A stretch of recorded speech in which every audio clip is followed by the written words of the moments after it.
السلام عليكم، ازيكم يا احلى متابعين؟ نورتوني في فيديو جديد. النهارده هنعمل مع بعض ان شاء الله كباب الحله الاصلي بلونه الخطير ده وشكله الجميل ده والصوص بتاعه التحفه اللي احنا شايفينه بلونه الخطير دوت. هنعرف مع بعض كل الاسرار، خليكم معايا للاخر عشان نتعرف على كل الاسرار. واول حاجه هنجيب قطعه لحمه، انا جايبه كيلو لحمه، اي قطعيه انت تحبيها عادي بتمشي معانا. كباب الحله بينفع معاه كل القطعيات، وهنمسكها نقطعها شرايح او مكعبات او اي شكل انت عايزه تقدمي بيه اللحمه بتاعتك. انا قطعتها شرايح ومكعبات عادي باي شكل.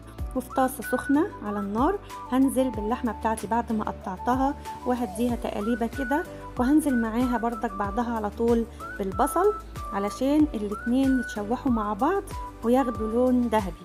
وهنزل بالبهارات بتاعتي، ملح وفلفل اسود ورشه قرفه خفيفه علشان تديها طعم معايا. وهتني اقلب في اللحمه مع البصل انا مقطعاه جوليان كده علشان يفضل ماسك نفسه معايا للاخر ويبقى باين كده. انا بحب شكل البصل مع اللحمه، بيبقى شكله تحفه جدا. واتني اقلب في اللحمه مع البصل لحد ما يتكرملوا معايا الاتنين كده. اللحمه بتاخد اللون الذهبي الجميل ده، والبصل كمان بياخد معايا لون حلو قوي.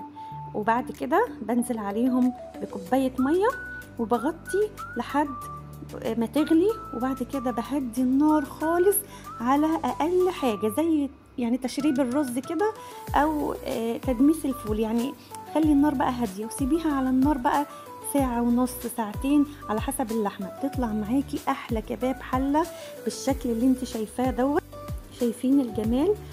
تحفة شكله بجد، يعني بيجوع لوحده، تحفة وكل الولاد هيحبوه.